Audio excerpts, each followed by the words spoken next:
Hey everyone, Kank Snow here. We are going to take a look at idle footwork 1. If you've been in the gym recently, then you already know this movement.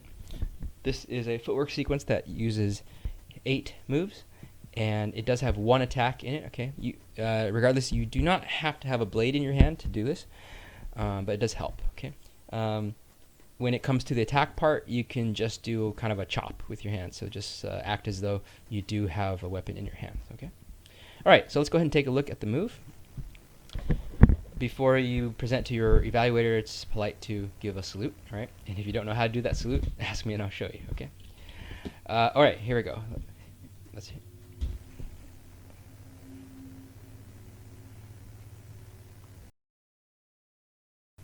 All right, so the most important thing about this is that when I did this, I started with my back foot in a certain spot, and I finish with my back foot in the same spot, okay?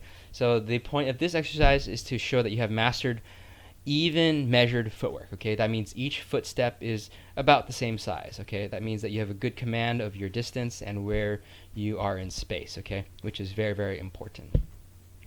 So this consisted of 2 forward steps, 3 back steps, 1 up step, and then a lunge and a recovery, okay?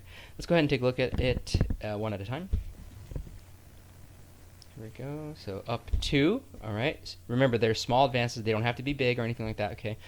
The point is for them to be the same. Every step is going to be the same size each time, okay? All right. And then back 3, all right. And then I'm going to step up 1, all right. And so you'll see that my back foot is right where I began, okay, and that's the most important part, all right? So that shows that my footwork has been measured. And now I'm going into the lunge with a straight cut, all right? So the straight cut is when you attack from the center guard. You do not wind up the weapon, okay? That means you don't bring the weapon back or anything like that. You just go straight forward, aiming for the opponent's forehead, coming down right at the top of the forehead, okay? Note that my attacking arm is straight, okay? Remember that range is important, so you must extend the weapon fully, okay? Don't lock your arms out, okay? But extend the weapon fully, right? And I am in my lunge, okay? So that means that my back leg is straight, okay? My front leg is bent with the knees over the ankles, okay?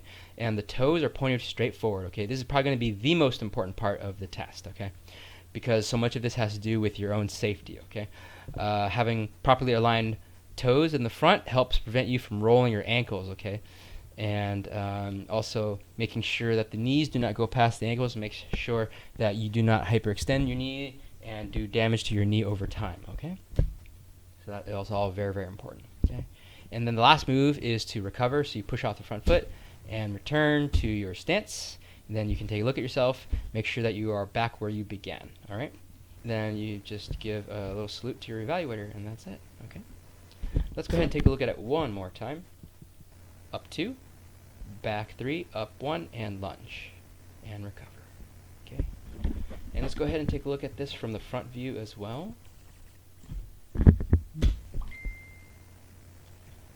Alright, so one thing I want you all to note, alright, my heels are fairly closely aligned, okay, so they are basically in a straight line. Not quite, but pretty close, alright? That is up to you, okay? Lightspeed Saber is not a straight line sport. We do move left and right and laterally.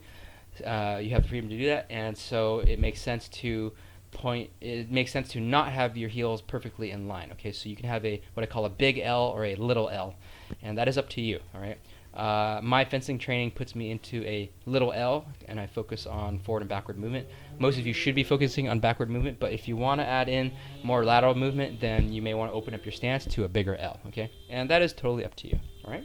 It's nice to hold that position so your evaluator can take a look at it a little bit, and also so that you have a moment to evaluate yourself too, okay? If you have the space, then do this in front of a mirror so you can watch yourself, okay? And get all the checkpoints correct, okay? And then we recover, all right, check our position, and we do it again. Okay, in that case, I was a little bit off, so I stepped back first just to make sure I was in the same position again, okay? This can be a little tough if you don't have tiles or a sidewalk to work with consistently spaced markers, okay? But, you know, that's okay. You don't have to be exactly perfect. If you are within, like, 4 inches of your beginning spot, then that's probably fine, okay? In the gym, we'll probably line you up on the white lines that we have that are fairly thick. They're like 2 or 3 inches thick. As long as you're still touching the white line when you finish, then that'll be close enough, okay? All right, so this has been King Snow. Good luck on this, and let me know if you need help on it in the gym. We'll all be working on this. And other than that, may the force be with you, and we'll see you in the gym. Bye.